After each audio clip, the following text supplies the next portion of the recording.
وقال النبي صلى الله عليه وسلم كن في الدنيا كأنك غريب وعامل بالسبيل وكان ابن عمر رضي الله عنهما يقول إذا أمسيت فلا تنتظر الصباح وإذا أصبحت فلا تنتظر المساء وخذ من صحتك لمرضك ومن حياتك لموتك.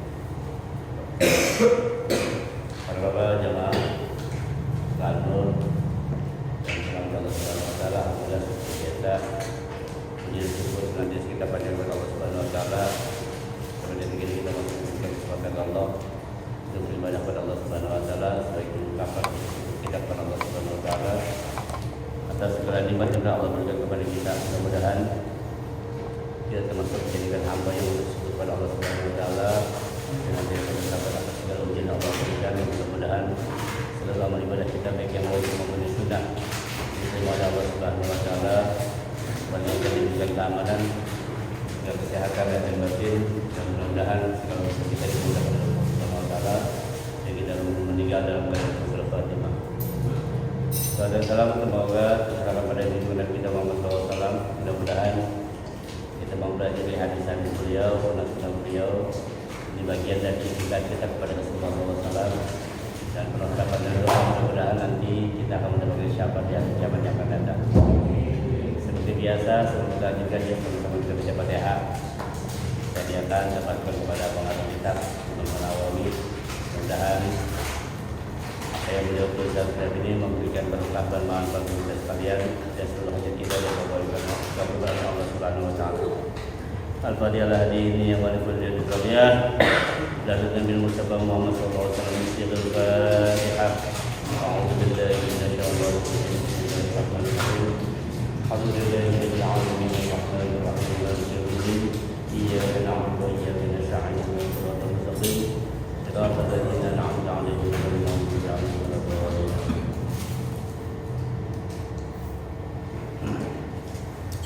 Sekarang masuk hadis yang 40 ya. Al-Hadisul Arba'un 40. Ini ada bonus hadisnya 2.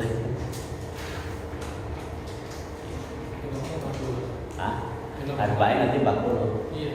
Sebenarnya ada lebih 2. Memang semua kita kasih hadis Arba'in Nawawi itu dilebihkan 2 oleh Imam Nawawi ya. Jadi bukan cuma karena begini doang, semua. Nama kita Arba'in Nawawi isinya ada 42 hadis. Bismillahirrahmanirrahim. Al-Hadisul Arba'in, hadis yang ke-40. An Ibnu Umar radhiyallahu anhu qala akhadha Rasulullah sallallahu biman kibayya faqala kun fid dunya ka'annaka gharib aw 'abiru sabil. Wa kana Ibnu Umar radhiyallahu anhu yaqulu idza amsayta fala tantazir as-sabah wa idza asbahta fala tantazir al-masa wa khudh min sihatika limaradika wa min hayatika limautika. Riwayat Bukhari. Baik para bapak sekalian, malam ini kita masuk hadis 40. Mudah-mudahan kita dapat mencerna dan mengambil pelajaran dari apa yang akan kita bahas pada malam ini. Dari Ibnu Umar radhiyallahu anhu, dari Ibnu Umar. Ibnu Umar ini berarti anaknya Sayyidina Umar bin Khattab. Siapa namanya? Abdullah. Kan kita udah bahas dulu ada 4 Abdullah yang menjadi cendekiawan muslim awal ya. Abdullah bin Umar, Abdullah bin Abbas ya. Nah, Ibnu Umar ini meriwayatkan hadis, dia berkata, akhadha Rasulullah sallallahu alaihi wasallam biman kibayya. Rasulullah sallallahu alaihi wasallam memegang pundakku lalu bersabda. Jadi salah satu tanda ciri dekatnya seseorang itu ketika ngomong ada badan yang pegang, apakah tangannya gitu kan? Kita kalau ngomong istri kita gitu kan supaya lebih pegang tangannya gitu. Jadi menandakan kedekatan. Atau kalau kita ngobrol kan kita suka pegang bahunya gitu kan. Pegang apanya aja, kita sentuh badannya itu.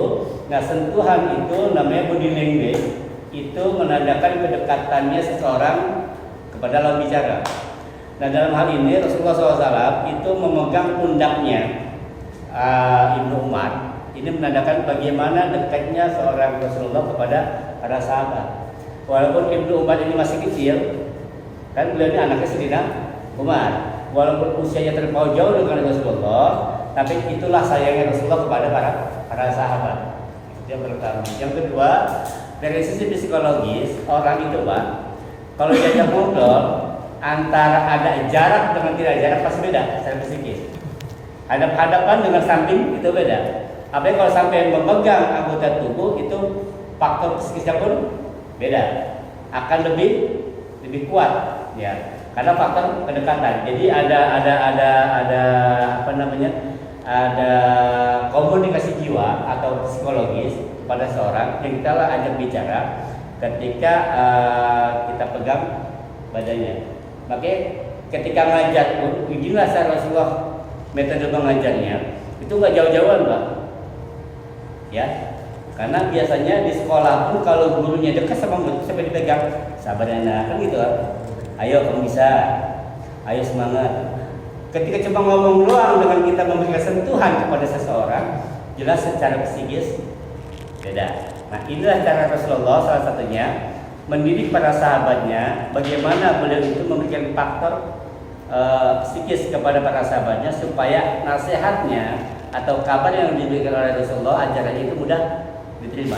Ya, sebagai bentuk kasih sayang dan kedekatan. Rasulullah SAW memegang pundakku, ya, memegang pundaknya. Lalu beliau bersabda, "Kun fid dunya ka'annaka gharib." Jadilah engkau berada di waktu itu, berada di dunia, ya, seolah-olah engkau seperti orang asing. Kun fid dunya ka'annaka gharib. Jadilah engkau di dunia laksana orang asing, au ghairul sabil, atau orang yang penyeberang jalan. Ini adalah, nah inilah salah satu keistimewaan Rasulullah, mujizat Rasulullah adalah beliau itu jawabul kalim, mampu merangkum sebuah ajaran atau sebuah kata-kata yang banyak hanya dengan 1-2 kalimat. Jawabul kalim. Tidak semua nabi bisa Pak. Tidak semua orang mampu membuat kata-kata mutiara. Kata-kata mutiara seolah-olah gini kan. Sebuah tamsil, sebuah istilah itu adalah kelebihan orang. Orang boleh banyak bicara, tapi ketika menulis copywriting itu Pak, kalau bahasa iklan itu copywriting namanya. Itu nggak semua orang bisa Pak. Kelihatannya gampang ya, bikin hidup lebih hidup. Kelihatannya gitu doang. Tapi untuk mengeluarkan kata-kata bikin hidup lebih hidup itu memerlukan pemikiran yang matang. Menyelesaikan masalah tanpa masalah, kadang ya kan? Seolah-olah singkat itu copywriting kayak gitu, itu nggak semua orang bisa. Nggak semua orang. Coba Bapak misalkan gini nih, Bapak datang ke tempat kita, tadi saya begini. Oh ini, kan gitu doang kadang-kadang kan. Cuma satu kalimat. Tadi saya ke pasar, nah terus begitu saya turun dari mobil, ternyata ada orang lagi belok begini. Oh itu mah orang numpang, kan gitu doang bahasanya sebenarnya. Jadi ada orang yang mau naik mobil saya tapi nggak mau bayar, kita ganti ke sana, saya senang. Itu malah namanya numpang. Nah, istilah-istilah ini mampu merangkum sebuah kalimat itu adalah sebuah kelebihan yang dimiliki oleh Rasulullah. Contoh waktu itu kan kita ketemu hadis ad-dinu nasihah. Agama itu nasihat udah. Tapi kalau dipikirin nasihat untuk apa? Nasihat lillahi wa rasul wa bangsa. Contoh lagi, innamal a'malu binniyat. Kasih gitu doang kalimatnya. Kalau mau dijabarin, inilah salah satu mujizat Rasulullah. Kenapa? Dalam hal sastra saat itu kaum kafir Quraisy bangsa Arab itu paling jago membuat sastra, membuat tulisan-tulisan. Maka jangan aneh kalau Bapak lihat tulisan-tulisan orang Arab itu luar biasa Pak. Kelebihan bangsa Arab itu kalau muji luar biasa. Kalau ngejatnya juga sama, ngejatnya luar biasa. Lagi tadi syair-syair Arab itu luar biasa Pak. Contoh kayak Maulid itu kan sebenarnya kumpulan-kumpulan syair. Ya, pujian-pujian kepada Rasulullah. Ya, itulah kelebihan bangsa Arab, mampu memuji orang sedemikian rupa. Tapi kalau sudah benci sama orang itu nggak tanggung-tanggung. Bencinya pun luar biasa dan dengan menggunakan kalam-kalam itu, dengan kalimat-kalimat. Nah saat itu yang paling dihormati di bangsa Arab itu adalah orang yang mampu dengan ilmu sastra. Beda pada zaman Nabi Isa. Zaman Nabi Isa itu masyarakat yang berbangsa itu adalah ilmu kedukunan. sakit bisa sembuh, ditiup kan gitu kan. Bahkan yang lagi bisa apa menghidupkan guru gitu, bisa menghidupkan orang mati. Itu karena memang pada masa itu masyarakat sekitar itu kebiasaan begitu. Beda lagi ketika zaman Nabi Musa zaman kerajaan, ya itu yang Nabi Musa itu kekuatannya luar biasa. Beda lagi nanti yang dialami oleh zaman Nabi Yusuf. Zaman Nabi Yusuf itu ahli nujum banyak, tukang tafsir mimpi. Nah, Nabi Yusuf diberikan mukjizat mampu mentakwilkan mimpi, ya, di mana katanya sapi yang gemuk memakan sapi yang kurus kan gitu kan?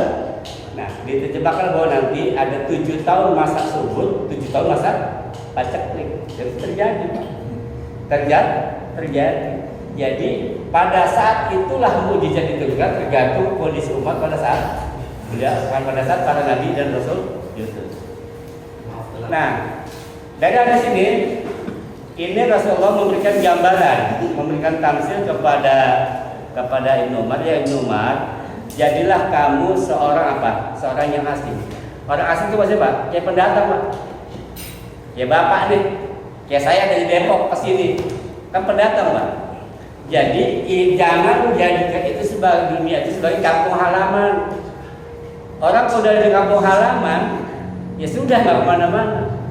Tapi kalau kita cuma transit doang, Bapak misalkan mau ke kantor ke Sudirman Jakarta, mampir dulu di Bekasi Timur, di Bulak Kapal.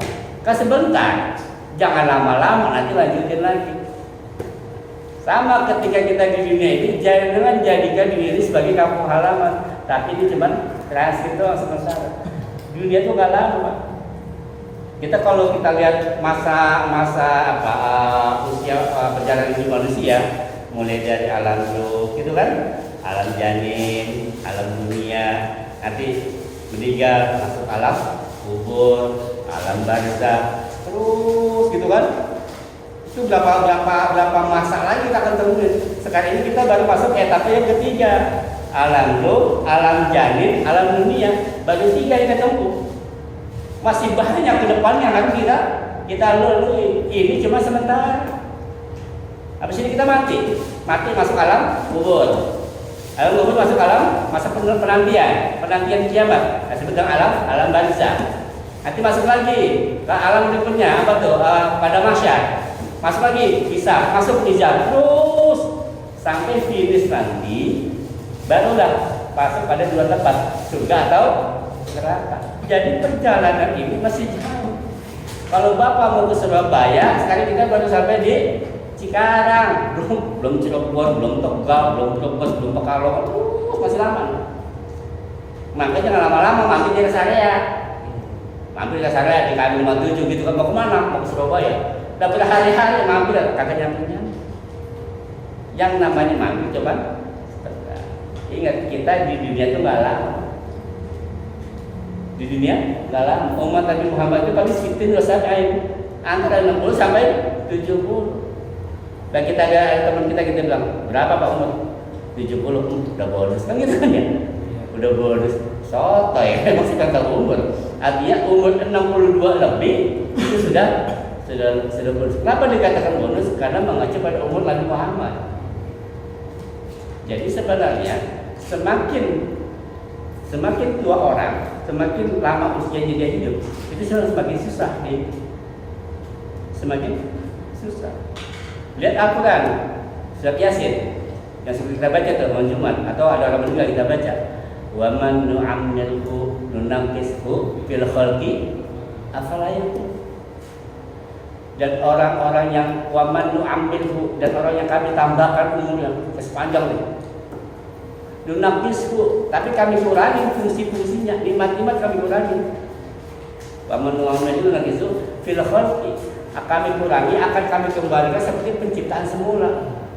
Apalah yakin nggak mikir emang nggak ngotak, atau nggak berapa? Masa sih iya? Orang Pak semakin tua itu balik ke bocah lagi. Dan dulu kalau bocah kita dan yang anak-anak nih, kalau kagak dikasih ngambek nggak? Bocah minta sesuatu nggak dikasih ngambek nggak? Lah sama makanya dulu makan gitu kayak gitu mah. Kagak dikasih, kalau nggak ngambek, karena kembali lagi. Dulu waktu masih kecil punya gigi. Nah, udah tua makin kagak punya gigi lah. Masih kecil ngompol di kasur, udah tua balik ngompol lagi. Masih kecil bisa diapakan? Enggak. Sudah tua kembalikan pada penciptaan semula, udah nggak bisa apa-apa. Makanya semakin tambah usia, semakin panjang usia, secara bilangan umur itu semakin kasihan sebenarnya. Ya, semakin kasihan. Makanya kadang-kadang kematian itu buat orang-orang yang soleh itu, buat mereka mah bukan sesuatu yang nakut. Karena begini prinsipnya, kalau orang-orang soleh, ya kita masih jauh deh. Kalau orang soleh udah pikiran gini, kita kerja nih, kita kerja, Pak. Jadi kerja nih, di tanggal 1, gajinya tanggal 30. Begitu tanggal 30, seneng nggak? Tiap hari berdua gitu kan, istri kepesin, baju karang, bolak-balik, ngomong, macet, hujan-hujanan. Tanggal 30, alhamdulillah. Ditungguin nggak? Orang-orang soleh berpikirnya di dunia ini kan siapa? Sholat, puasa, ngaji, baca Quran, romi, sedekah, itu penjara. Kapan dibayarnya? Setelah dia meninggal. Maka kalau orang-orang soleh nungguin mati, kok kapan dibayar nih sholat? Kapan dibayar puasa? Kapan dibayar sedekah? Kalau orang-orang soleh justru nungguin meninggal. Karena apa? Mereka mau ngambil upah dari apa yang sudah mereka kerjakan selama hidup di dunia. Lah kalau kita kerja bolos mulu, boleh gak? Kerja jam 8 kita masuk jam 10, gitu kan? Bensin membat mulu. Kemudian ada invoice kita kalah-kali. Apalagi kita curang mulu. Begitu tanggal 30 dipanggil bos, dari nggak? Nggak udah. Kamu apa nih? Itulah kejadian yang sama dengan kita yang berdosa. Dengan kematian itu bukan malah minta, tapi malah takut. Aduh, sholat kok masih begini, puasa begini. Itulah bedanya. Makanya kalau orang-orang soleh, orang-orang pada syuhada, para wali, para syai, para orang-orang yang memang berbada Allah itu mati itu nunggu, minta mati. Kenapa? Kita agar husnuzon sisi baik ketika ketika bangun tidur Allah masih hidupkan kita. Yang pertama, kenapa kita bangun tidur itu langsung mengucapkan alhamdulillah. Ternyata Allah masih kasih kesempatan kita bertobat. Melek, ternyata dosa gue masih banyak, kasih kesempatan bertobat. Udah buru-buru sholat. Kan gitu. Kalau aja orang kasih mati meninggal duluan, alhamdulillah. Kenapa? Kalau orang Islam meninggal dia bersyukur, hidup dia bersyukur. Kalau dia meninggal, Allah sayang. Kenapa? Pahala ibadah jangan sampai rusak. Kita nggak tahu apa yang akan terjadi 3-10 tahun yang akan datang. Makanya nggak aneh Pak, abai orang yang baru hijrah, begitu dia tobat pada Allah, benar-benar dia tobat, berubah 100%, asal Allah meninggalkan, asal Allah wafatkan. Tujuan supaya apa? Supaya apa yang dia sudah dapatkan, dosa dihapus, pahala didapatkan, dan tobat didapati, itu enggak rusak lagi. Itulah bentuk sayang Allah kepada mereka. Contoh belum lama kita lihat contoh pas Stephen kan, begitu hijrah, kan luar biasa Pak. Semua dikasih, tapi nggak lama Allah wafatkan. Kenapa? Allah sayang sama beliau. Dijaga nih, jangan sampai nanti rusak apa yang sudah didapatkan. Dia meninggal dulu Pak. Dulu kita setuju juga ada almarhum Pak Uje, ya Ustaz Jabir Bukhari. Habis kita tahu dunia seperti apa kan, itu tobat jadi ustaz, demikian rupa, sebabnya menabrak itu sebab doang. Tapi Allah selamatkan. Karena apa? Mungkin kedepannya nggak beres, maka Allah selamatkan tuh. Makanya ketika ada orang-orang yang baik meninggal dunia, itulah bentuk sayang Allah kepada mereka. Makanya kebanyakan orang baik cepat matinya. Orang jahat Pak, matinya lama. Orang jahat matinya lama, hidup lagi. Itu Allah ulur waktu, ayo ada kesempatan, ayo tobat. Kembali ke situ Pak. Kata Rasulullah, jadilah kamu di dunia ini seperti orang asing atau orang yang nyebrang jalan. Pak Ilham dari Padang berantau ke Jakarta, nggak betah, baik lagi nggak ke Padang. Teddy ya kan? Dari Medan, rantau ke Jakarta, nggak betah, bisa balik lagi nggak ke Medan? Ke Bayu, ya kan? Dan Jawa ke sini, rantau nggak betah, balik lagi nggak? Balik lagi. Lah kita kalau mati di kuburan, kagak betah, nggak enak juga, bisa balik lagi nggak?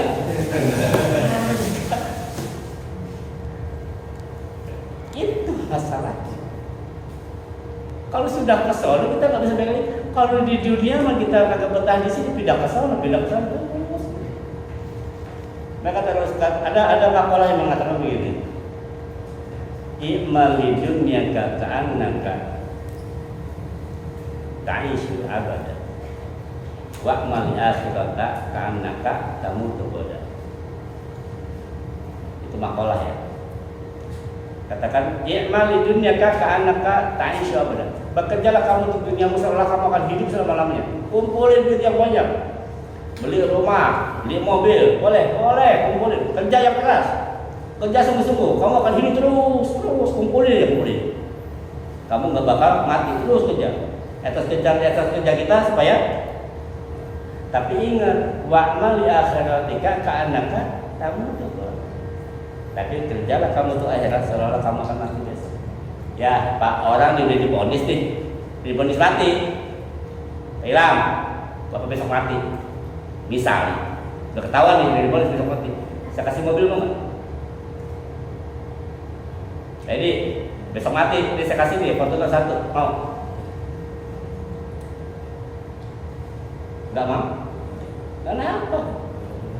Nggak ada artinya. Nggak ada artinya. Jadi boleh semangat, boleh kerja, emang harus. Kenapa? Dunia itu mazra'atul akhirah. Ladangnya akhirat, sawahnya akhirat ya dunia. Bapak dikasih sawah sepetak. Kata Allah kalau pengen enak tanamin padi, gitu kan? Dan terserah kita, lah sawah saya semua tanamin apa? Ya sih terserah. Kan dikasih ladang semua nih. Nah orang yang nanam padi nanti di akhirat panennya sama saya, Pak Ilham, Pak Edi, Pak Bayu, semua ya dikasih sawah sepetak tuh sama semua. Tinggal terserah kita mau tanamin apa ladangnya kita yang kita terima. Kalau saya nanam cabai nanti saya panennya, bosnya kok panennya terong, saya nanam terong. Pak Ilham nanam apa tuh? Dia mau ganja, panas. Jadi tergantung kita mau nanam apa itu yang kita sama di dunia. Bapak tanam apa di sini? Itulah yang akan kita petik. Makanya Rasulullah kasih nasihat kepada Ibnu Umar, ya Ibnu Umar, jadilah seperti orang asing, jadi seperti orang perantauan. Kamu pasti akan balik, kamu pasti akan pulang kampung, kamu pasti mudik, jauh-jauh dari Jawa ke sini, mau ke sini terus, mau mati dari sini, kamu enggak. Pasti paling tidak minimal lebaran balik, kagak betah, bisa balik lagi di Jakarta. Lah kalau ke sono baliknya, ya mau balik lagi. Gitu. Nah sebelum kita pulang kampung selama-lamanya siapin bekal. Udah saya udah nggak mau lagi dah ke Jakarta, saya mau balik ke kampung aja dah. Itu kan, saya mau nanam aja, mau nani bisa mau. Saya mau bertanam, mau jadi petani, siapin modal. Udah di Jakarta terus semua kan, kumpulin duit sebanyak-banyaknya di Jakarta. Buat apa? Buat pulang kampung. Balik ke Purworejo, balik ke Medan, balik ke mana, ke Padang. Udah bawa duit 1 miliar kerja di Jakarta, udah di Padang bikin usaha, udah nggak balik ke Jakarta. Tergantung bapak usaha apa di kampung halaman, tergantung bapak kerjanya di sini seperti apa. Kalau balik kampung kagak bawa apa-apa, kira-kira nih Lebaran, bapak mudik, Lebaran mudik nih, datang, Assalamualaikum, salam, kagak bawa apa-apa. Kira-kira orang kampung mau gimana? Adik kita ketemu, Bang Edi, pulang Bang? Iya. Bapak kagak. Malu nggak pulang kampung? Kagak bawa bekal? Hah? Malu nggak? Ada sih kita. Terus pulang kampung boleh kagak apa yang dikasih ke Medan? Kan tergantung. Ada yang kalau uangnya pas-pasan naik bus, kan gitu. Lebih dikit aja pesawat. Wah, banyak kali kita naiknya jet pribadi. Tergantung modalnya. Sama ketika kita meninggal dunia di sana, kita mau naik apa? Di Siratul Mustaqim tuh ada yang memang pas-pasan, kita gelayutan gitu kan. Ada yang merangkak-merangkak, ada yang memang cepat, pakai mobil. Karena memang amalnya banyak, modalnya banyak. Mobil juga macam-macam. Ada mobil Fortuner, ada Kijang, macam-macam. Tergantung mobil apa.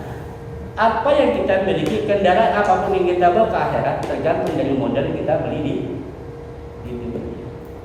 Mumpung masih di sini, yuk investasi, yuk nabung akhirat. Saya mau beli mobil buat di akhirat kita. Jadi sekarang dengan cara apa? Ya sedekah, ya sholat, ya ibadahnya banyak. Itu buat modal kita ya kenapa? Karena kita semua pasti kembali.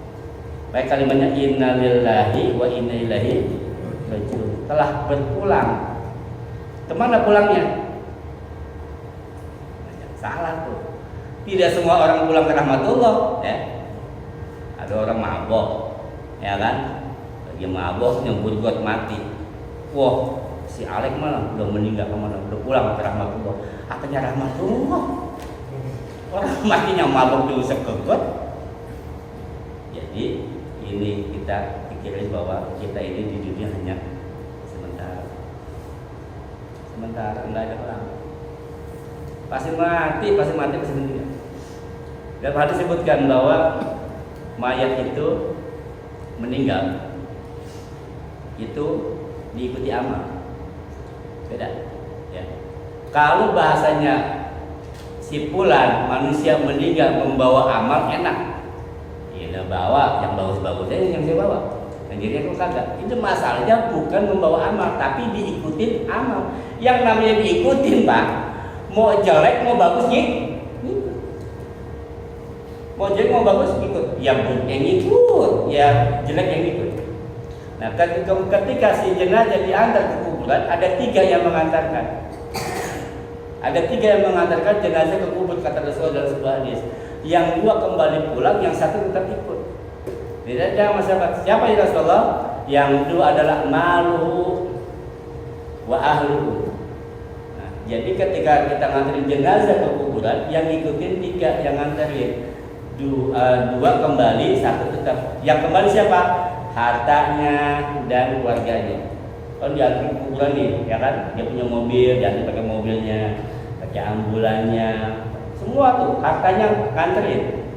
Mobil yang saya milih, desa yang sayang buat nganterin dia kuburan. Kemudian keluarganya juga, istri yang dicintai, anak yang dia sayang, semua nganterin ke kuburan. Sudah selesai, pulang nggak keluarganya? Baik lagi tuh. Hartanya, mobilnya dibawa pulang nggak? Pulang lagi. Tinggallah yang di dalam nemenin siapa?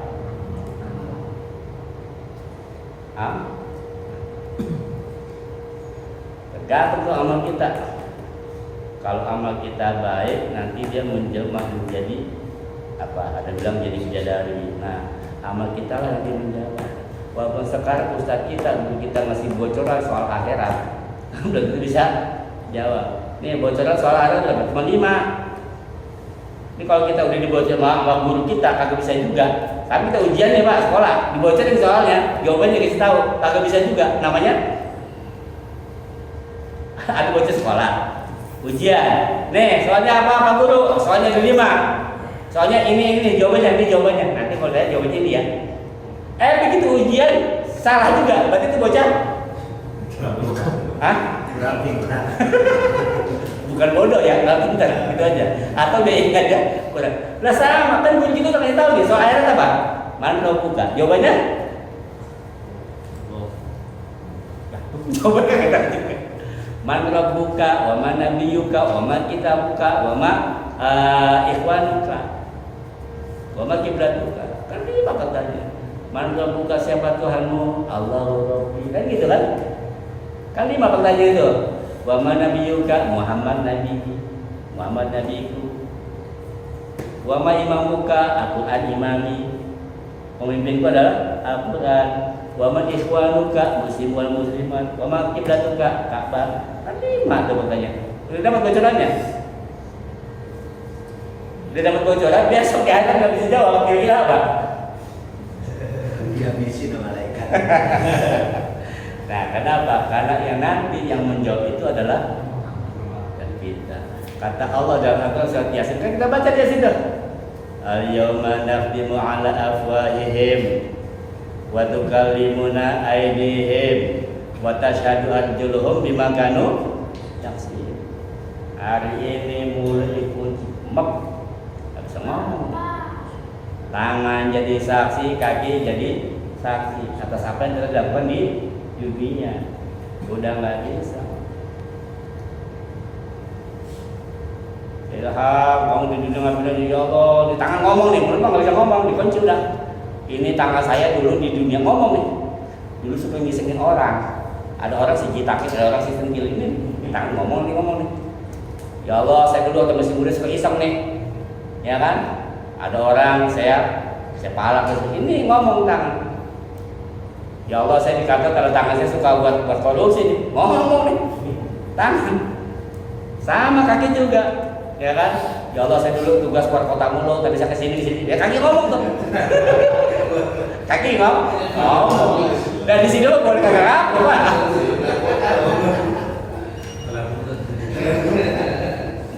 Itu apa saya filter kan keluar kota mulu tuh. Di sini boleh, di akhirnya kok dia tahu. Makanya kita dari sekarang yuk sama-sama. Ya kenapa? Kita cuma sebentar. Kita kan pulang kampung sini. Ya, kita akan kembali pulang. Wa kana Umar radhiyallahu anhu yaqul, Ibnu Umar ini menjelaskan ya setelah dipesan Rasulullah, ya Ibnu Umar, jadilah kamu seperti apa? Orang asing ya, perantau ya. Kemudian sama Pak, awal dulu sabil orang nyebrang jalan, yang nyebrang jalan jangan lama-lama. Nyebrang jalan ya, kita katakan di belum kita tabrak. Yang nyebrang jalan itu ya cepet-cepet. Kenapa? Kita akan berseberang. Nah, jadi dunia itu adalah apa? Zebra cross. Jangan lama-lama kalau nyebrang jalan ya. Nah, kata Ibnu Umar itu maksudnya apa? Ida anseta pala tanggung jazimus soba. Kalau kamu pada saat sore ya jangan nunggu pagi. Maksudnya apa? Kalau memang ada waktu kesempatan kerjain, jangan nunda-nunda.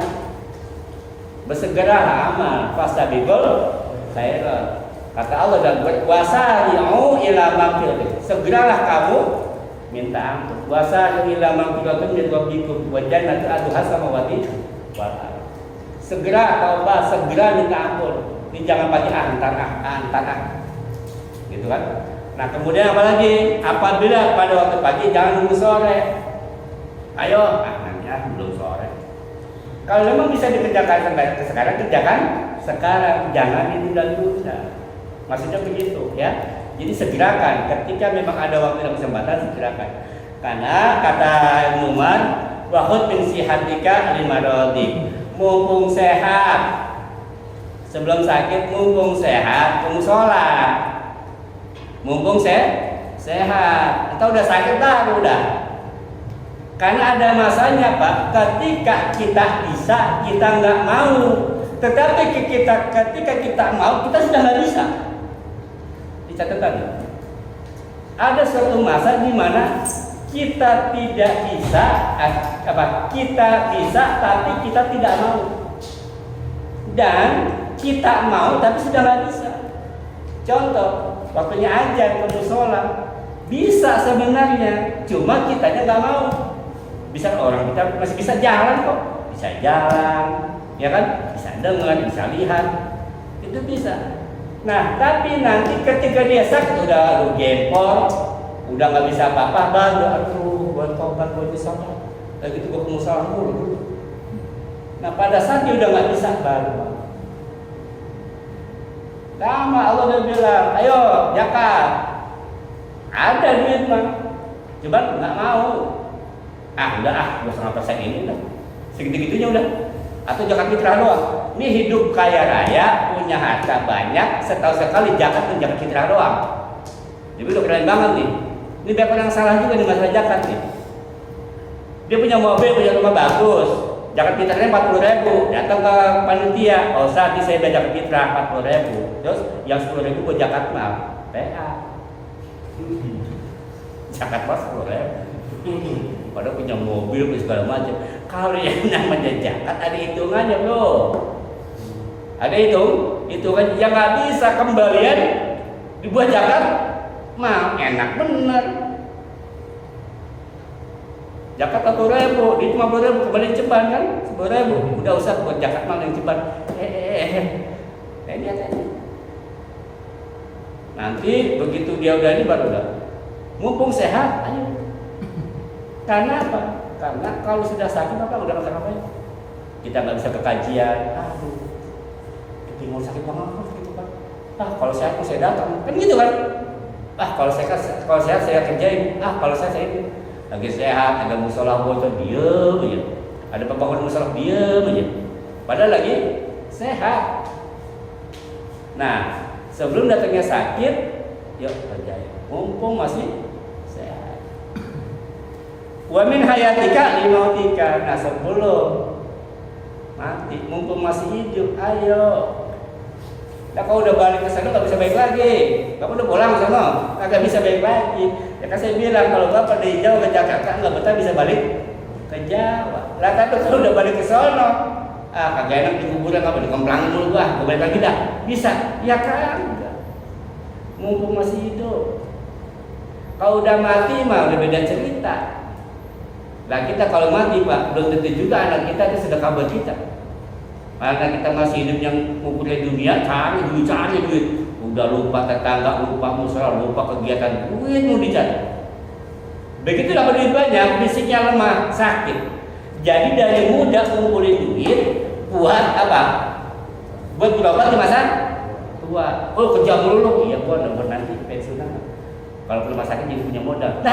Ngomong udah jelek.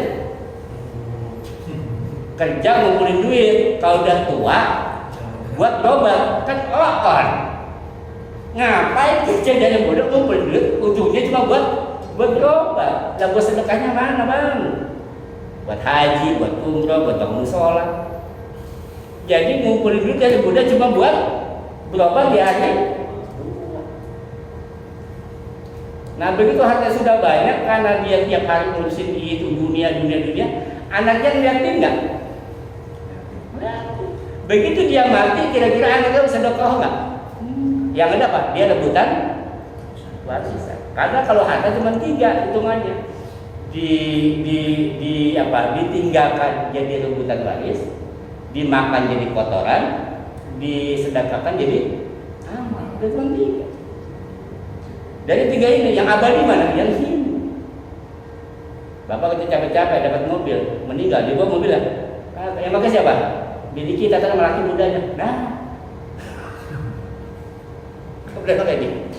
Capek-capek kita kerja gitu kan, kita meninggal, atau bini kita kawin lagi.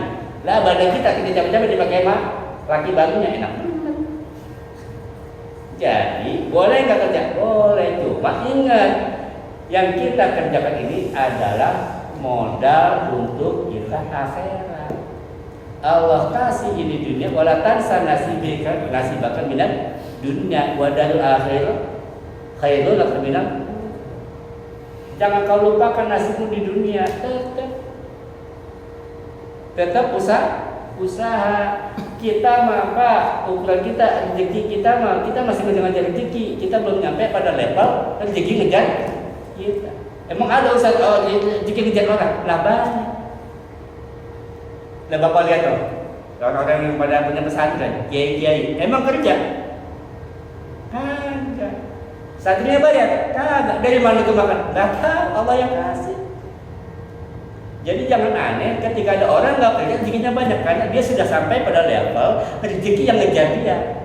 Kalau kita kagak berangkat pagi, kagak makan, karena kita masih pada level kita ngejar rezeki. Para nabi, para orang-orang soleh. Gitu. Kenapa? Karena buat mereka sudah pensiun dari itu, sudah pasrah pada Allah Subhanahu wa Ta'ala. Baik, intinya dari hadis ini adalah satu, jangan terlena dengan dunia. Ya, jangan terlena dengan dunia. Kita hidup hanya sementara, kita akan kembali ke kampung halaman kita, itu kampung akhirat. Nanti di sana nggak ada yang bisa nolong Pak. Bini yang kita bela-belain itu nggak bakal belain kita nanti. Enggak bakal. Yang ada justru malah jadi beban. Kita udah enak-enak, kita malah di musola ibadah gitu kan. Pas kita mau ke surga jadi beban tuh bini kadang-kadang. Anak juga jadi beban. Kenapa? Inna auladukum wa amwalukum fitnah. Kita berharap istri dan anak kita jadi yang menyokong kita untuk kesurganya Allah. Karena kalau laki-laki itu tugasnya berat, udah yang ngasih nafkah, tanggung jawab akhirat pula. Kasih makan dong mah gampang Pak. Kita nggak punya duit nih, bisa kita tolong Pak, ini pinjam dulu dong. Saya di rumah nggak ada beras, bisa nggak? Bisa. Tapi di akhirat, Pak Haji yang pinjam pahala dong, kan nggak bisa loh. Nggak bisa. Mumpung di dunia, yuk kumpulin bekal buat akhirat. Sisanya sementara, kita akan pulang kampung, kita bakal mudik. Ya, kemana? Ke kampung akhirat. Itu yang pertama. Yang kedua, jangan tunda-tunda apa yang bisa kita kerjakan. Faida faragta fansab. Wala rabbika farghab. Kita kerjain dulu dah. Ikhtiar aja dulu. Jangan ditunda-tunda. Kenapa? Kata Rasulullah dalam hadisnya iktanim khamsan qabla khamsin. Ambillah yang 5 sebelum datang yang 5. Kan apa tuh lagu nasinya kan? Ambil 5 berkah sebelum datang 5 berkah hayat apa namanya? Wasihataka qabla saqamik. Mumpung sehat sebelum datang sakit. Mumpung muda sebelum tua. Mumpung sehat sebelum sakit. Mumpung kaya sebelum miskin. Mumpung hidup sebelum mumpung masih hidup, yuk sholat, yuk baca Quran. Ayo baca Quran, ayo ngaji daripada nanti diaji. Kalau nggak sholat, yuk sholat daripada nanti disolatin. Kan gitu pilihannya. Lu mau sholat apa disolatin? Udah, simpel gitu aja. Lu mau kamu sholat, mau di belakang, mau di paling depan, apa mau di depan imam? Silakan. Mungkin dia maunya sholatnya di depan imam. Berarti apa? Bangke. Mumpung masih sehat, yuk. Mumpung masih ada harta, sedekah. Mumpung masih ada umur, kerjain. Apapun yang kita lakukan, insya Allah kita akan dapat berkah. Terakhir, pesan Rasulullah, kata SAW, ada 2 nikmat yang sering membuat manusia lalai. Ya, nikmatani faragatan. Ada 2 nikmat yang membuat manusia lalai. Pertama apa? Pertama sehat wal faragh. Waktu luang. Ini yang sering membuat orang lalai. 2 nikmat sehat inilah yang sering membuat orang lalai. Nikmat sehat dan nikmat waktu luang. Mumpung ada waktu lah, ngapain? Udah berjalan kemana tuh? Nah, 2 nikmat inilah yang sering salah digunakan. Orang-orang yang berakal, kembali kita kajian kemarin, tergantung. Maka dikatakan kemarin, semakin soleh seseorang, akalnya semakin sehat. Ketika dia punya akal yang sehat, ketika dia punya sehat, apa yang dia pakai? Wah, umur saya, mumpung saya sehat nih. Kalau saya sakit, saya nggak bisa sholat jemaah lagi nih. Saat dulu lah. Mumpung sehat, saya masih bisa kajian lah. Kalau sudah sakit, sudah tidak bisa. Nih, orang yang berakal pasti akan melakukan gitu. Beda kalau orang yang nggak punya akal. Mumpung nih sehat, nonton gitu kan? Mumpung sehat, karena apa? Dia nggak mikir akhirat. Sama dengan waktu luang, waktu kosong. Mumpung libur nih, gitu kan? Ayolah, poya-poya gitu. Nah, tapi kalau orang yang punya akal, mumpung libur ada kajian datang. Mumpung libur bisa bantu orang, bantu. Mumpung libur bisa silaturahmi. Mumpung libur bisa ke orang tua. Mumpung libur bisa bantu saudara.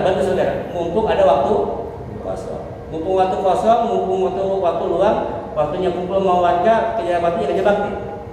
Jadi gunakan waktu sebaik mungkin, karena apa? Kan 2 waktu ini yang sering 2 nikmat ini sering dilupakan orang. Nikmat sehat dan nikmat waktu luang. Kalau sudah sakit baru berasa. Atau kalau sudah sibuk banget baru berasa pentingnya waktu dan pentingnya sehat. Maka Allah berjanji dalam Al-Quran, wal demi masa. Karena waktu inilah yang sering dilupakan oleh orang. Ya, kita boleh main tapi jangan lupa waktu, ya. Boleh main pulsa? Boleh, tapi jangan lupa waktu. Boleh nongkrong? Boleh, tapi jangan lupa. Baik, masih ada yang mau tanya? Ya. Kalau mati suri itu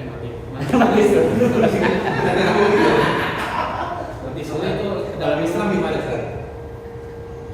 Terus satu lagi, alat urgensinya kalau nanti kan sakit, sakit terus ya katanya. Nah, kalau bujang sebelum nikah ada hukum bujang gitu. Yang kedua apa yang urgensinya itu ada. Urgensinya nikah dengan Dengan ibadah. Iya. Dari itu.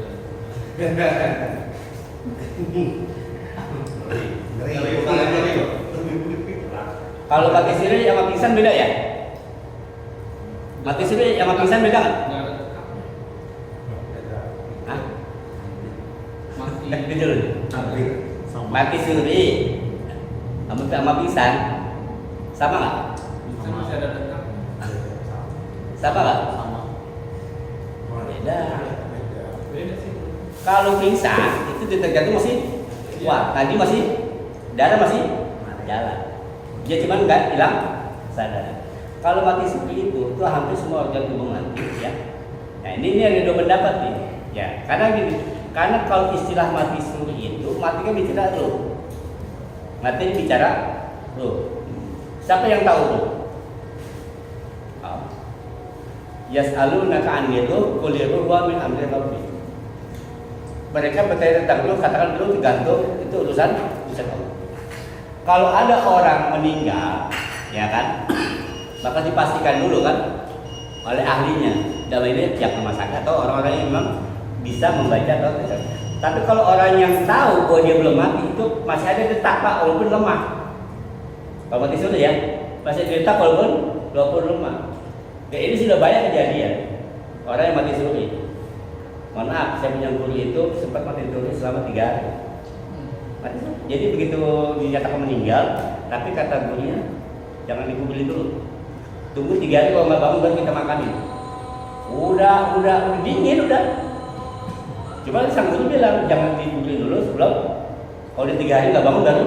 Berarti apa? Berarti memang dia belum meninggal. Nah masa-masa mati suri itu kan orang macam-macam nih pak, ya kan? Jadi dikembalikan lagi ke jasadnya, dia punya ruh. Jadi rohnya dicampur sama Allah sementara kan gitu kan? Kan kembali lagi itu Allah punya ruh, seharusnya nggak berani ngomong banyak kan? Gitu kan? Nah rohnya apa dibawa kemana gitu kan? Nanti dimasukin lagi. Nah dia bercerita tuh, saya dibawa ke alam ini ke sini, rohnya dibawa seperti itu. Nah bicara mati suri menurut Islam itu bisa terjadi, bisa saja terjadi, bisa terjadi. Nah kita tidak boleh melapikan, kita kan lucu juga ya. Ada orang mati begitu dimandiin atau bangun emang belum mati sebenarnya. belum mati, bukan dia bangun lagi, bukan dia hidup lagi, emang belum mati. Makanya orang-orang yang sudah paham tentang kematian, tentang ciri orang muda itu pasti akan ya, itu masalah yang pertama. Yang kedua masalah urgensinya antara jomblo dengan amal ibadah gitu ya, intinya gitu ya. Jangan nikah. Kenapa kalau orang nikah pahala itu begitu dibandingkan bujangan? Bahkan dibilang nikah itu separuh dari agama. Kenapa? Karena nikah itu ibadah yang terlama pak. Nikah ibadah kan? Sampai kapan? Mati. Sampai selesai. Jangan bilang sampai mati pak, belum tentu. Bisa jadi pak belum mati cerai. Benar nggak? Masih belum sampai kapan? Sampai selesai. Entah selesai 10 tahun sama dia nih, gitu kan, sama istri kita. Entah selesai 15 tahun, entah selesai sampai meninggal, pokoknya sampai selesai. Jadi nikah itu ibadah terlama. Kenapa dibilang ibadah terlama? Karena nikah itu ibadah. Yang namanya ibadah itu pasti ada pahalanya. Beda pahala orang yang bujangan sholat, ya, pahala orang bujang sama orang sudah nikah. Contoh begini. Allahu Akbar gitu kan. Papa Muti makan gak ada siapa-siapa. Ya kan, dia nggak boleh nggak ada yang nangisinnya mah. Makanya ke musola enteng, tenang. Tapi Pak Anton begitu mau ke musola, anaknya nangis, bininya nangis juga. Berat gak ujiannya? Makanya pahalanya beda. Beda pahalanya antara Pak Anton sama Pak Mufti. Karena ujiannya rintangannya juga beda. Pak Mufti gaji 5 juta santai, nutup angsuran rumah. Selesai kan? Katanya Pak Anton, waduh, belum yang sekolah, belum yang ini, pusing Pak. Makanya ibadahnya juga nilainya beda. Sekecil apapun yang Pak Anton lakukan itu jadi ibadah. Kata Rasulullah dalam hadisnya, barang siapa yang keluar rumah mencari rezeki untuk anak istrinya, maka Allah akan hapuskan dosanya dari setiap tetes keringat yang keluar dari hasil jerih payah. Jadi Jadi makanya Pak, Bapak kalau mau kerja dapat keringat banyak, jalan di sini Pak. Artinya apa? Artinya jadi payah kita itu ada pahala. Makanya kerja itu jangan semata-mata cari duit. Buat laki-laki Pak, pertama niat kerja sebagai apa? Kewajiban. Kewajiban seorang laki-laki adalah kata Rasulullah dalam hadisnya, "Idza akala fataku, wa idza tanasa fatanasa." Apabila kamu makan, maka kamu kasih makan keluarga kamu. Kalau kamu pakai baju, kasih baju keluarga kamu. Artinya apa? Kamu punya kewajiban, bukan cuma kamu doang, tapi ada yang harus dipenuhi. Jadi kalau buat kita bekerja itu jangan cuma sekedar cari duit. Yang pertama, bicara rezeki mah Allah punya urusan. Kita tugas kita apa? Kata Allah, "Fantashiru fil ardh." Bertebaranlah di muka bumi. Artinya apa? Kita menjalankan perintah Allah untuk bertebaran, berngayap ya, mencari rezeki. Itu yang pertama, menggugurkan kewajiban. Yang kedua, itu kita bekerja ada pahala Pak. Jelas hadis yang disebutkan, orang yang keluar rumah cari nafkah untuk anak istrinya akan mendapat apa? Setiap saya akan menghapuskan dosa. Yang ketiga, bekerja buat laki-laki itu bukan cuma cari duit, tapi harga diri. Tuh, ngapain laki ganteng-ganteng pengangguran? Kan gitu ya? Makan cintas kan?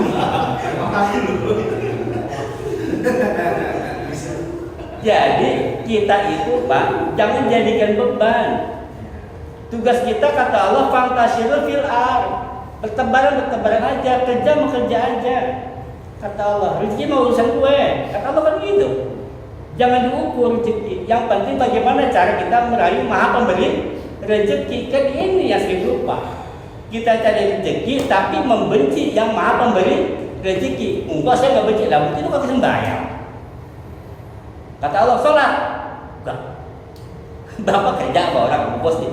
Kata bos, ke kanan, ke kiri. Maju dia mundur. Bos seneng nggak? Nggak sama. Allah udah sholat mereka. Puasa kagak. Padahal rezeki Allah punya urusan. Kita bekerja saja, ya kan? Tugas kita satu ibadah. Dari rumah, Bismillah, di sholat subuh, ya Allah, saya niat ikhtiar, saya niat kerja karena Allah, saya niat menafkahi anak istri karena Allah. Berangkat kerja, dapat pahala. Jadi yang Bapak kerja itu ridho Allah. Cari ya pahala, nggak usah cari duit. Bapak mau kerja mau kagak tanggal 1 gajian, enak yang udah kerja memang sebenarnya. Yang sudah punya gaji tetap nih, enak. Bapak mau kerja mau kagak tetap gajian. Lah beda sama saya sama Pak Bayu. Kalau kagak usaha kagak dapat uang, itu beda cerita.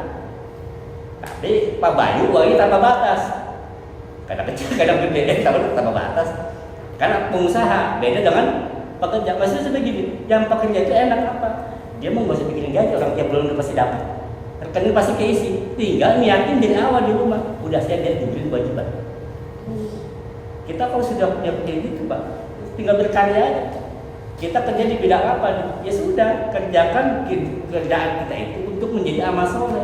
Maka kata Allah, alladzina amanu wa amilus sholihat. Amal soleh itu dari mana? Yang dari mana saja. Namanya amal soleh. Enggak harus puasa, enggak harus sholat. Kita bekerja profesi kita sebagai apa? Sebagai trading atau sebagai keamanan. Ya sudah, kerjakanlah profesi kita itu sesuai dengan profesi kita. Yang penting membawa maslahat buat orang lain. Ingat, khairun nas anfa'uhum linnas. Apa? K3 misalkan itu kan atau gaya. Kita sebagai kepala sales nih, supervisor, punya anak buah banyak. Udah bagaimana cara supaya anak buah kita mendapatkan rezeki? Suruh kerja yang benar, kerja yang itu. Didik mereka. Itulah amal soleh. Gaji mau udah ada. Baik, lagi. Apa dah apa nih? Kalau misalnya kita menekuni hobi. Hobi. Kadang-kadang kan kalau kita lihat misalnya kayak orang naik gunung misalnya, atau orang yang mancing ke laut. Kalau misalnya kita lihat itu kalau sampai naik gunung lah, kalau mereka kan anggapnya apa? Saya Tadabbur. pengen melihat ciptaan Allah. Tadabbur. Ya. Karena kan kalau kita namanya kita menghormatinya. Tapi di lain sisi itu kan akan apa ya? Kayak sholat susah. Misalnya ya nggak kayak kita bisa dari masjid, pas segala macam. Itu kan ada sisi yang sebenarnya kalau kita bilang kalau kita yang nggak menekuni hobi itu kita anggap ada sisi yang akan menghalangi kita dalam beribadah. Itu gimana tantangannya dari Islam. Yang kedua, kalau misalnya tadi orang yang mati suri biasanya mereka akan menunjukkan fisiknya ada, tapi pikiran itu dibawa ke kemana-mana gitu. Tapi ada juga kalau misalnya orang yang kayak apa ya, diambil sama jin misalnya masuk dunia gitu ya, kayak dibawa ke kemana-mana gitu. Itu fisiknya sama-sama fisiknya sekalian fisiknya itu dibawa. Dan biasanya katanya saya juga nggak tahu karena yang teman-teman cerita ada perbedaan waktu antara ketika dia di dunia dengan yang ketika mereka di sana. Misalnya perasaan saya cuma di sana jalannya cuma sehari 2 hari, padahal ternyata hilangnya sampai seminggu gitu. Ya. Itu tanggapan Islam gimana terhadap? Ya. Baik. Pertama masalah hobi. Kita gimana hobi? Bolehkah kita jika ada hobi? Boleh. Jadi ingat itu. Ya. Jangan lupakan kewajiban. Kalau kita sampai melupakan kewajiban, kita lagu. Apa lagu? Sia-sia. Sia-sia. Contoh, hobi mancing, boleh. Boleh nggak mancing? Boleh. Coba kalau mancing ambil kagak sembahyang, itu gimana? Yang dosa bukan mancingnya, tapi nggak sembahyang, main catur, boleh nggak main catur? Iya, kayak dulu yang puasnya, aku sobat. Jadi kita main catur boleh nggak? Boleh. Yang nggak boleh main catur pakai sembahyang, pakai sembahyang ya. Sekak agung gitu lagi nih, sekak nih. Itu yang bikin. Jadi menyalurkan hobi boleh, boleh. Tapi lihat hobinya. Kalau hobi itu akan memberatkan kita menjalankan syarat, ganti hobi. Contoh hobinya hiking atau traveling, ya, naik gunung hiking. Kita tahu kalau di gunung itu susah kita untuk toharoh, bersuci. Ya jangan dikerjakan, cari yang lain. Kalau memang hobinya begitu silakan selagi tidak meninggalkan syariat. Beda dengan tentara. Kalau tentara itu tugas negara. Ada cara ketika dia memang harus sholat di tengah hutan, ada cara dia sholat umumnya seperti apa, ada masalah khufen dan sebagainya. Tapi itu kan dibedakan syarat. Kalau naik gunung itu enggak ada, karena bukan dalam kondisi darurat atau terpaksa, dia hanya untuk hobi. Kembali, kita boleh jalanin hobi selagi kita nggak melupakan waktu luang, nggak melupakan kewajiban kita kepada Allah Subhanahu Wa Taala. Kalau memang melupakan kewajiban kita, berarti nggak boleh. Ya, pasti ganti hobinya. Mau mancing, mau main bola, kayak mau apa kayak hobi itu kalau memang dia sampai melupakan kewajiban kepada Allah. Yang kedua, masalah mati suri. Mati suri itu nggak jadi patokan orang akan lebih baik ya Pak, atau akan orang akan lebih buruk. Yang akan jadi patokan ketika memang arwahnya dibalikan lagi. Ya. Kemudian terjadi perbedaan masa, betul. Terjadi perbedaan masa antara alam sini dan alam sana. Makanya Pak, kalau orang-orang soleh itu ketika di alam kubur, gitu kan, kok sebentar banget ya? Karena enak, kita kalau lagi nyaman nih, nonton film seru banget gitu kan, tahu aja, cepat amat waktu, kan gitu ya.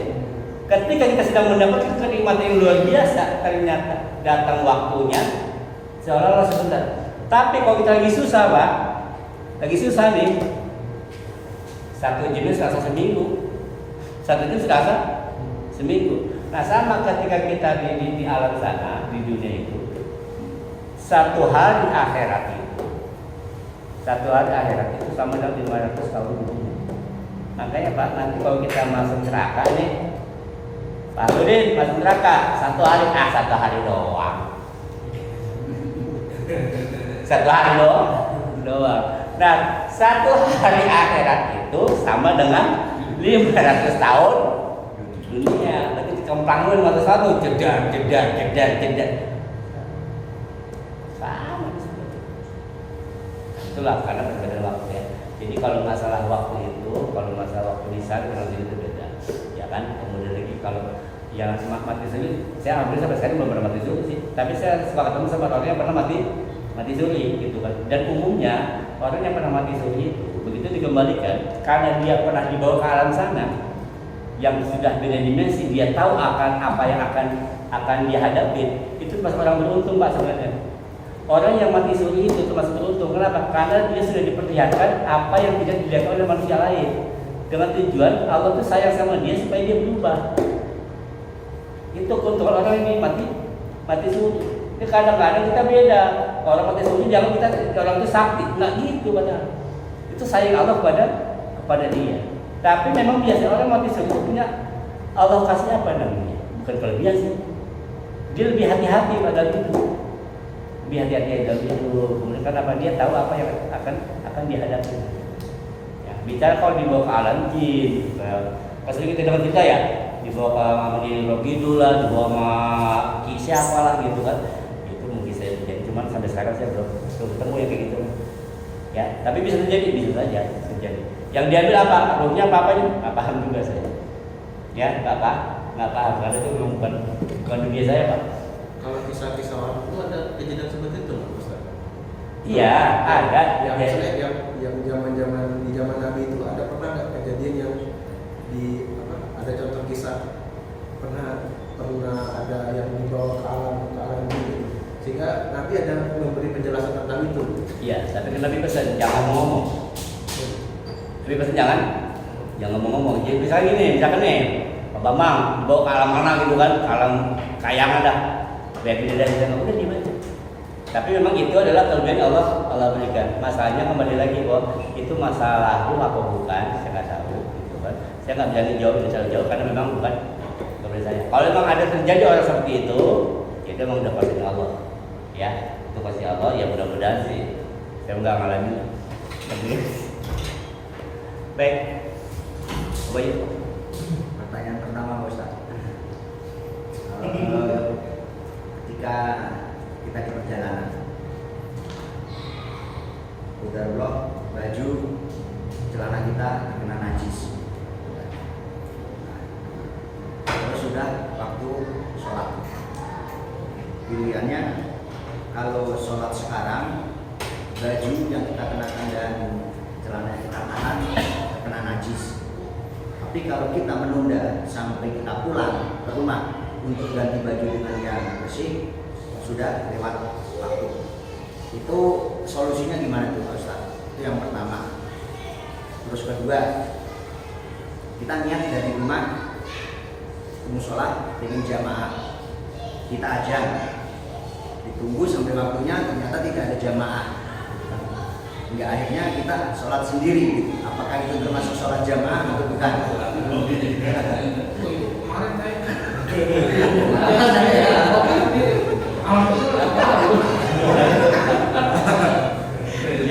yang aja, yang hormat gitu. Jadi Terus yang ketiga, kalau kita jadi orang kaya gitu lah ya. amin. Ini kita pengen memberi hadiah kepada saudara, entah itu motor, entah itu mobil. Dengan berjalannya waktu, hadiah yang kita berikan itu tidak selamanya digunakan untuk kegiatan yang bagus. Taruhlah ada suatu saatnya dipakai untuk kegiatan yang maksiat. Nah, apakah pemberian itu masih menjadi tanggung jawab kita? Karena kan secara tidak langsung kan kita memfasilitasi gitu, Ustaz. Itu gimana pandangan dari saya, Ustaz?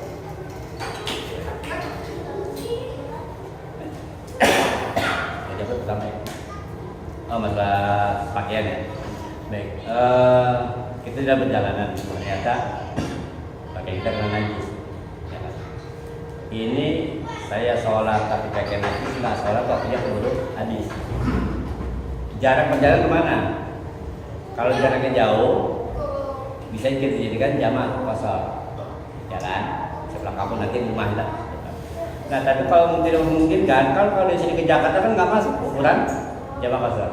Nah, kita tetap sholat di tahrimil waktu. Sholat johor itu sholat johor, sekarang pas johor nih, gitu kan johor, waktu sholat, karena kondisi terpaksa, darurat. Makanya rukhsah itu sebagian dari rahmat Allah. Sebagai rahmat Allah. Nah, gunakan rukhsah itu, gunakan dispensasi, gunakan diskon dari Allah itu sebaik mungkin. Allah kasih dispensasi, kondisi begini, boleh nggak sholat dalam kondisi pakaian sedang najis? Boleh, karena terpaksa. Ad-daruratu tubihul mahdurat. Keterpaksaan itu menghalalkan sesuatu yang diharamkan. Jadi yang penting kalau sudah waktu sholat pakaian kita terkena najis, sholat tetap. Namun begitu sampai di rumah waktu sholat masih ada, nah waktu sholat masih ada, yuk buru-buru ganti pakaian sholat lagi. Yang tadi itu ditahrimil waktu. Tetap sholat johor, bukan apa dia sholat ditahrimil waktu, enggak. Tetap sholat johor karena waktu memang sudah waktunya johor. Kalau memang begitu sampai rumah waktu johor sudah habis, kita sudah sholat. Gimana? Sah apa tidak? Kondisi terpaksa. Dibolehkan. Ya, dibolehkan. Itu yang pertama. Yang kedua, apa tadi? Ya, sholat tapi ternyata cuma sendiri gitu. Malu Pak, ketua DKM saya, yang ajan saya, yang kompak saya, iman saya. Itu gimana? Kita sudah niat dari rumah pengen jamaah, ya kan? Ternyata begitu kita sampai di sini sudah ada yang masuk, itu sudah bunyi, nggak datang juga. Kita akhirnya sholat sendiri. Dapat nggak pahala jamaah? Dapat. Tetap dapat pahala jamaah. Bukan cuma pahala jamaah yang Bapak dapatkan, dapat pahala ajan, pahala qomat, pahala imam. Kok pahala imam? Emang maunya ada siapa? Malaikat di belakang. Untungnya mereka nggak ngomong, boleh itu.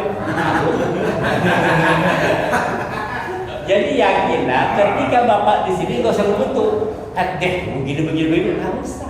Sholat aja. Yakinlah bahwa ada malaikat yang jadi. Cuma sayangnya waktu waladolin mereka tidak.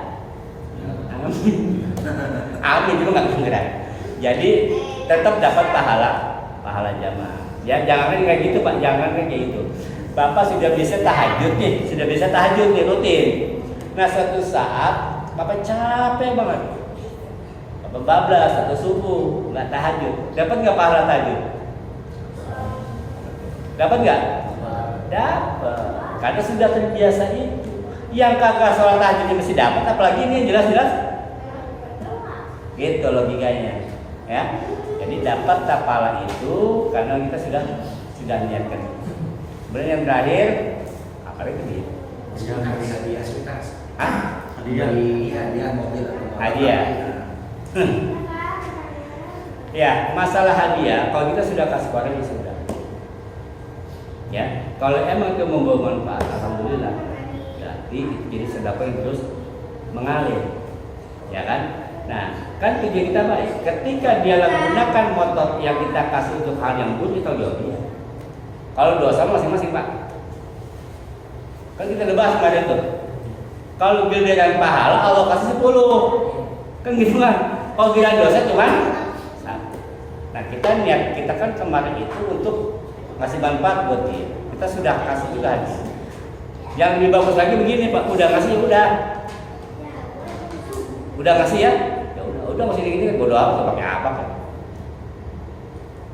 Gak usah kalau anda kan dipakai yang buruk, yang penting tidak membahayakan kita. Misalkan kita kasih motor kita gitu kan, pakai buat nyolong, mentak kita yang panggil polisi, jadi masalah tuh. Wah, bayu gitu, tak aja bayu ya. Kan banyak kejadian, bandar-bandar begitu kan, kirim barang, gitu kan, itu mobil kita dipakai, itu kan ada kasus gitu. Nah kalau kayak gitu beda cerita, itu adalah kena musibah. Nah kalau yang Bapak masukkan tadi, kita sudah ngasih hadiah. Kalau memang hadiah itu manfaat, insya Allah kita dapat manfaat juga. Tapi kalau dia pakai untuk perbuatan dosa, kita nggak kena. Kita nggak kena. Baik, lagi terakhir. Pak Muti, apa mau kawin? Ayo. Ya masalah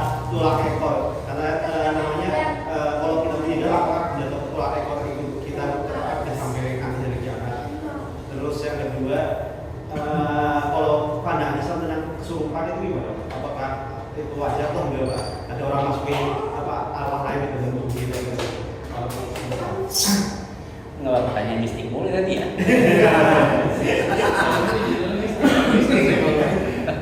Ini yang dikasih kan Mas Ayu coba. Kalau tidak jangan kedua ini kan. Tulang ekor apa tulang ekor? apakah nanti tetap dijaga kita sampai hari kiamat? Yang sama waktu tetap dijaga. Terus kalau misalnya orang apa namanya kayak kecelakaan pesawat, orang mereka yang bilang apa masih ada? Nah, kalau tulang ekornya hilang, berarti dia nggak bakal bisa jadi lagi gitu kan? Masih loh. Gitu kan? Iya. Gini, pernah dengar cerita Nabi Ibrahim? Ini pertanyaan kayak gini persis yang ditanyakan Nabi Ibrahim dulu pada Allah. Ketika beliau masih belum jadi Nabi. Ya Allah, aku pengen tahu bagaimana cara kamu membangkitkan orang yang sudah mati. Apa kata Allah? Ibrahim, kamu ragu sama saya? Bukan ragu ya Allah, saya pengen tahu, berarti yakin dengan iman saya. Apa kata Allah dalam Al-Quran? Ambil 4 macam unggas, kan gitu, 4 burung. Potong 4 burung itu, cacak-cacak, campur aduk dagingnya, 4-4-nya, kemudian pisahkan menjadi 4 wilayah. Itu kira-kira kalau daging lebih campur, daging bebek, daging ayam, daging entok, daging soang, campur jadi aduk, jadi satu. Ketahuan nggak mana daging ayam? Ketahuan nggak? Udah nggak ketahuan. Campur aduk menang Ibrahim itu, ditaruh di 4 burung. Dengan Allah bilang, kun terbang daging. Sesuai dengan bentuknya semua. Ini mah lebih mudah. Jangankan yang sudah ada bahannya, yang belum ada bahan dari sini orang. Nah ini ayat jadi begini.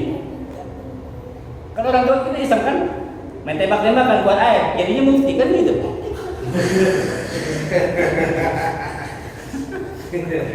Benar nggak? Bagi ada kita coba. Wah saya hebat orang Amerika apa ya? Orang Amerika masuk sapi wadah konten. Kata mana, lu lebih hebat bapak lu masih yang buat lu gitu. Artinya apa? Jangankan yang ada bahannya, yang nggak ada bahannya Allah bisa bikin gitu. Bicara tulang ekor, ya ada bentuk sumber awal. Jadi itu apa, jika bahkan dia tulang, maka tiap orang memiliki tulang ekor yang beda-beda. Nah, itulah yang nanti jadi. Tapi kalau kita lihat penciptaan awal manusia itu, memang terdiri dari sperma kan?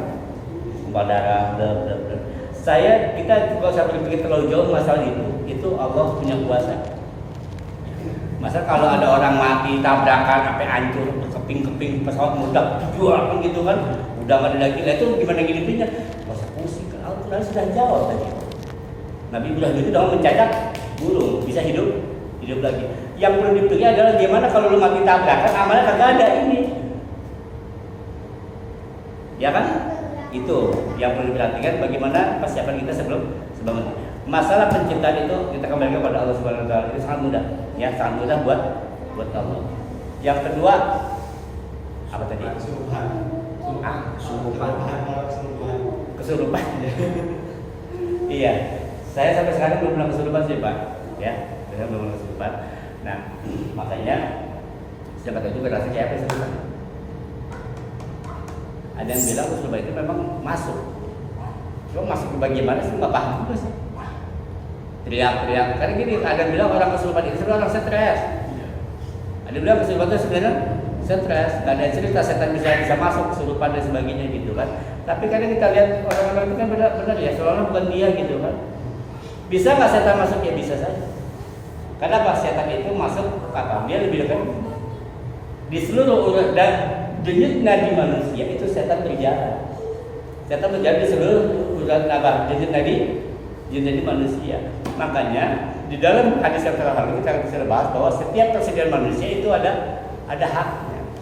Nah, supaya setan tidak berjalan di persendian kita itu, di aliran darah itu, maka berbanyak zikir. Kan gitu. Tujuannya untuk menyumbat jalan-jalan setan ke dalam aliran darah. Bapak pernah lihat ada yang mengatakan oh setan itu jin, setan itu masuk dari mana? Dia masuk dari arah ketiak bawah. Di sini nih masuknya. Kayak orang gampang masuk angin di sini, Pak. Bapak kalau masuk angin batu nggak berhenti, kerokin di sini. Jadi mau balik kerokin ya. Makanya ada orang-orang ahli tarikh, ahli hikmah, dia kalau giliran baca ayat kursi itu pasti ditutup sini. Berarti Allahumma la ilaha illa huwa hayyul qayyum la ta'khudhuhu sinatun wa la nawm. Nah, ini untuk menutup jalan masuknya setan. Atau kalau setan di dalam itu dibakar, jadi nggak bisa keluar. Jadi ahli hikmah dia mengatakan masuk ke setan di bawah ketiak. Jadi kalau bapak besok-besoknya lihat ada orang baca ayat itu sih tutup ini itu rahasia itu. Ya, keluar masuk setan melalui bawah ketiak sebelah kiri bukan kanan, tapi sebelah kiri. Tuh, kalau masa kesurupan saya angkat tangan, saya nggak tahu itu seperti apa, cuma baiknya seperti itu. Intinya sih satu, kalau nggak mau kesurupan, nggak mau kesetan itu perbanyak apa? Ingat, kan sebab kesetanan itu kan apa sih kesetanan? Kesurupan itu berarti ada setan, jin yang masuk ke dalam gitu kan. Bisa nggak? Ya bisa saja, orang dia gaib kok. Dia bisa tembus luang dan luang, dia tembus. Ya, makanya supaya nggak masuk bagaimana caranya? Itu tadi perbanyak kita apa? Selalu ingat kepada Allah Subhanahu Wa Taala, perbanyak dikit. Ya, saya nggak bisa jawab masalah kesurupan karena saya nggak pernah mengalami dan nggak tahu juga gimana caranya kalau itu orang sampai kesurupan. Yang jelas saya pernah dulu orang kesurupan. Ustaz, tolong apa? Kakak saya kesurupan. Saya gimana ngobatin? Nggak tahu. Kalau dia nggak bisa baca Fatihah, saya ajarin baca Fatihah. Tapi kalau semua orang jin di dalam situ, yang katanya ada jin di dalam ya, baca ini, ya baca aja. Maka kadang-kadang kita baca ayat kursi jagoan dia. Jadi Islam kan gitu kan, ya jagoan dia gitu kan. Nah, ini satu Pak, ya. Ketika itu ingat setan dan jin itu, jin terutama itu selalu wa ya'idu wa yumani, selalu memberikan janji-janji dan angan-angan. Nah, makanya kalau ada orang kesurupan pasti mintanya kagak-kagak deh. Mintanya kagak-kagak, minta ini, udah nggak usah dengerin, kasih aja. Saya minta kopi hitam, kasih teh lotok, udah. Lama-lama nggak betah. Jadi jangan terusin apa yang mereka inginkan. Ya, insya Allah kalau kita itu terus, kita nanti doa, setan akan pergi. Ya, masa kesurupan saya nggak bisa jawab, saya nggak tahu. Kalau halam, dah, tadi dah, cukup ya. Baik, cukup. Intinya satu, bahwa hidup di dunia ini sementara. Rasulullah bilang persiapkanlah untuk akhirat kita, karena kita ini cuma pengembara, cuma orang sedang jalan. Ada dua nikmat yang sering kita lupakan. Pertama nikmat sehat dan nikmat waktu luang. Semoga kita bisa menggunakan nikmat ini agar kita menjadi hamba yang bersyukur dan hamba yang dapat memaparkan yang baik. Subhanakallahumma wa bihamdika, asyhadu an la ilaha illa anta, astaghfiruka wa atubu ilaik. Assalamualaikum warahmatullahi wabarakatuh.